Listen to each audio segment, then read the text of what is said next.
ഡേയ് അവന്മാരെന്തരാന്ന് വെച്ചാൽ കാണിക്കട്ടെ, എനിക്ക് ഒരു വിഷയമില്ല. ഒന്നാമതേ വീട്ടിൽ ചെറിയൊരു കലിപ്പ് കിടക്കണം, അല്ലെങ്കിൽ അവന്മാരെ കാണിച്ചു കൊടുക്കായിരുന്നു. വീട്ടിനകത്ത് വിളിച്ചിരിക്കുകയായിരുന്ന ഡേയ് എൻ്റെ അച്ഛൻ്റെ പേരെ ബാലചന്ദ്രൻ തമ്പി എന്നാണ് കേട്ടാ. ആ ശരി ശരി വെച്ചിട്ട് പോടൂ. പേടിച്ച് വീട്ടിൽ ഇരിക്കുക. ബാലചന്ദ്രൻ തമ്പിയുടെ നോക്ക് പിന്നെ അച്ഛൻ്റെ പേര് പൊക്കി പിടിച്ചോണ്ട് നടക്കാണ്. നാണക്കേടാവും ചെറുക. മാമ അങ്ങോട്ട് കേട്ട മാമ ചുമ്മാ അച്ഛൻ്റെ പേര് കുഴപ്പം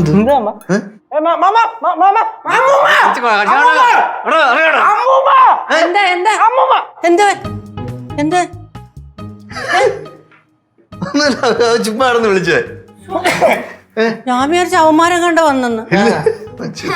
അവന്മാരെ അങ്ങനെയൊന്നും കേറി വരൂല. ഇതേ മൊട്ടപാലുവിന്റെ വീടാ. മൊട്ടപാലുവോ? എല്ലാത്തിന്റെ ഒരു കളിതമാശ. മൊട്ടപാലു പോലും. എന്നാലും ഇവനിത് ഇവിടെ പോയിരിക്കുന്നു. ചുമ്മാ നമ്മളെല്ലാം പേടിപ്പിക്കാനുള്ള നമ്പർ അമ്മ. ദേഷ്യം വന്ന് എന്ത് ചെയ്യണമെന്ന് അറിഞ്ഞൂടല്ല, ചുമ്മാ കിടന്ന് ചാടിക്കൊണ്ടിരിക്കും. അതാണ് എനിക്കും പേടി. ദേഷ്യം വന്ന് അവൻ എന്ത് ചെയ്യണമെന്ന് അറിയത്തില്ല. പക്ഷെ എന്തൊക്കെ പറഞ്ഞാലും അച്ഛൻ ഇവിടെ ഉള്ളത് ഒരു ധൈര്യമായിരുന്നു.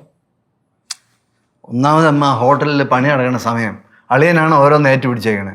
ഈ സമയത്ത് ഇങ്ങനെയൊക്കെ കാണിച്ച് എന്തോ നീ രണ്ടുപേരും കൂടെ സൂപ്പർ മാർക്കറ്റ് ചെയ്യാൻ വേണ്ടി ഇറങ്ങി തിരിച്ചതാ, പാളിപ്പോയി. അവസാനം ഞാൻ എൻ്റെ ഒരു കൂട്ടുകാരൻ്റെ റെസ്റ്റോറൻറ്റ് ശരിയാക്കി കൊടുത്തു. എന്നിട്ടും അളിയനും തോളത്ത് കൈയിട്ട് എന്തൊക്കെയോ പ്ലാൻ ചെയ്യണ്ടായിരുന്നു. നമ്മളോടൊന്നും ചോദിച്ചൊന്നുമില്ല, നമ്മളോട് പറയാനും പോയില്ല. നീ നേരെ വാറൊന്നും പറയില്ല, ചുമ്മാ കുറ്റം പറയാൻ വേണ്ടിയിട്ട് വാറക്കും. ഞാനൊന്നും പറയാനില്ല, പറഞ്ഞാൽ ശരിയാവില്ല. പറഞ്ഞാൽ ശരിയല്ലെങ്കിൽ നീ എൻ്റെ ഇന്ന് വാങ്ങിക്കുകയും ചെയ്യും. അങ്ങനെ പറ്റി താ അമ്മ നിൽക്കണല്ലേ, ഞാൻ തന്നേനെ ഇപ്പോൾ. ചുമ്മാ ഇരുന്നോണം, ഞാൻ ഭ്രാന്തെടുത്ത് നിൽക്കുകയാണ് കേട്ടാ. അല്ലെങ്കിൽ ഭ്രാന്ത് ഇല്ലാത്ത പോലെ ഭ്രാന്തെടുത്ത് നിൽക്കുകയാണെന്നല്ലെങ്കിലും എനിക്കറിയാം. ആഹാ, നിങ്ങൾ തമ്മിൽ ഇങ്ങനെയൊക്കെ തന്നെയാണോ? അമ്മമ്മ കാണാത്തത് കൊണ്ടാ. ഇവര് തമ്മിൽ വഴക്കിട്ടാണ്ടല്ല. പിന്നെ ഞാനും കേശൊക്കെ അങ്ങ് മാറി നിന്നാ മതി. അങ്ങമാതിരി അടിയാണ് ഇവർ രണ്ടുപേരും. ഇത് എഞ്ചിനീയർ ആണല്ലോ വിളിക്കണ, ബാലുവിന്റെ. എടുക്ക്. ഹലോ. ആ ഞാൻ വീട്ടിലാണ്. ബാലു ഇവിടെ ഇല്ലല്ലോ. ആണോ? ആ ഞാൻ വിളിച്ചു ചോദിച്ചിട്ട് പറ. ശരി ശരി ശരി. എന്താ മോളെ? ബാലുവിന്റെ എഞ്ചിനീയറാ വിളിച്ചത്. എന്താ പറഞ്ഞേ? ബാലു അയാളെ വിളിച്ചിട്ടുണ്ടായിരുന്നു. വിളിച്ചിട്ട് പറഞ്ഞ് ഞാനിനി സൂപ്പർവൈസർ പണിക്ക് വരുന്നില്ല, എനിക്ക് വേറെ ജോലിയൊക്കെ കിട്ടിയെന്ന്. അങ്ങനെ പറഞ്ഞപ്പോൾ ബാലുവിൻ്റെ സംസാരത്തിൽ എന്തൊക്കെയോ മിസ്റ്റേക്ക് എന്തൊക്കെയോ കഴിച്ചിട്ട് പറയണോ ഫീൽഡ് പുള്ളിക്ക് തോന്നിയെന്ന്. പുള്ളി അത് അന്വേഷിക്കാൻ വേണ്ടി വിളിച്ചത്.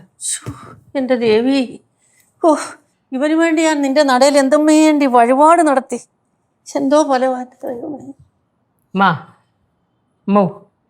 അമ്മ ടെൻഷൻ അടിക്കണ്ട. ബാലു ഇപ്പോൾ ഇവിടെ നിന്ന് മാറി നിൽക്കല്ലേ, അതുകൊണ്ട് ചിലപ്പോൾ കഴിച്ചിട്ടുണ്ടാവും. അതിവിടെ വരുമ്പോൾ അങ്ങ് മാറിക്കോളൂ. ഫ്ലവേഴ്സ് ഒരുക്കുന്ന കാഴ്ച വസന്തം യൂട്യൂബിൽ പ്രേക്ഷകർക്ക് ലൈവായി കാണാം.